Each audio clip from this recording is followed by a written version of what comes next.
Hello everyone, কেমন আছেন সবাই? আমার আরেকটি নতুন ব্লগে আপনাদের অনেক স্বাগত জানাই। আজ সোমবার, এখন দুপুর প্রায় 2:30 মতো বাজে। দুপুরের খাওয়া দাওয়া সেরে ব্যালকনিতে বসেছি রোদে। বাইরে একটু ঠান্ডা পড়েছে, তো তাই রোদে বসেছি রেস্ট নিয়ে আপনাদের সাথে দুটো রান্না শেয়ার করব।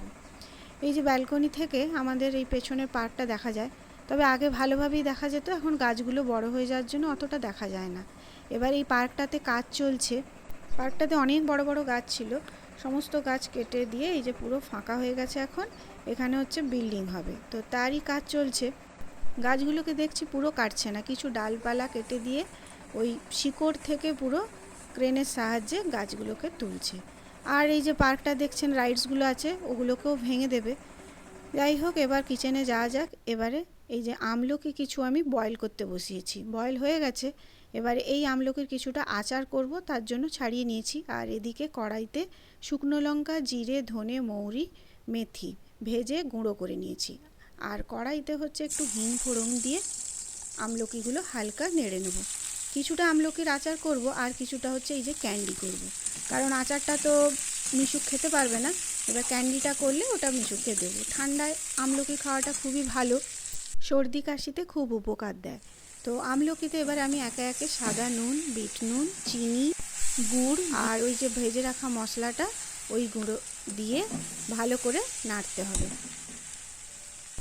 আচারটাতে জল না দিয়েই করতে হবে। আমার আচার তৈরি হয়ে গেছে। আর এদিকে আমি কিছু ক্যান্ডি বানাবো বলে তার জন্য মিশ্রিকে হামানদিস্তাতে আমি কিছুটা আধভাঙা করে মিক্সিতে গুঁড়ো করে নিয়েছি। এরপর মিক্সিতে ওই বাকি সেদ্ধ করে রাখা আমলকিটা আর তার সাথে আদা আর হচ্ছে নুন দিয়ে ভালো করে আমি পেস্ট করে নেব।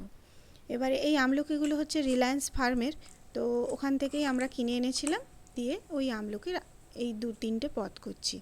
এবারে ফ্রাইং প্যানে আমলকির পেস্টটা দিয়ে গুঁড়ো করা মিশ্রির পাউডারটা দিতে হবে।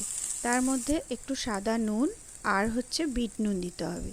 দিয়ে ভালো করে নেড়ে শেষে 1 চামচ কর্নফ্লাওয়ার জলে গুলে সেটাকে দিয়ে ভালোভাবে নেড়ে একদম শুকিয়ে নিতে হবে, ড্রাই করে নিতে হবে।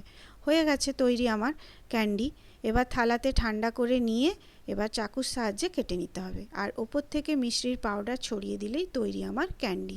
আর বাকি কিছুটা আমি কেটে নিয়ে রোদে শুকোতে দিয়েছি আমলকি, এটা ড্রাই করে খাবো বলে। আজকের মতো তাহলে ব্লগটা এখানেই শেষ করছি। ফিরে আসবো পরের আরেকটি নতুন ব্লগ নিয়ে। ততক্ষণ আপনারা ভালো থাকুন, সুস্থ থাকুন। আর আমার ব্লগগুলো কেমন লাগছে অবশ্যই একটা কমেন্টে জানাবেন। আর ভালো লেগে থাকলে একটা লাইক করে দেবেন। আমার চ্যানেলটিকে সাবস্ক্রাইব করে পাশে থাকার অনুরোধ রইল। আর হচ্ছে সাবস্ক্রাইব করার সাথে সাথে পাশে থাকা বেল আইকনটাও প্রেস করতে ভুলবেন না। তাহলে আজকের মতো বাই বাই।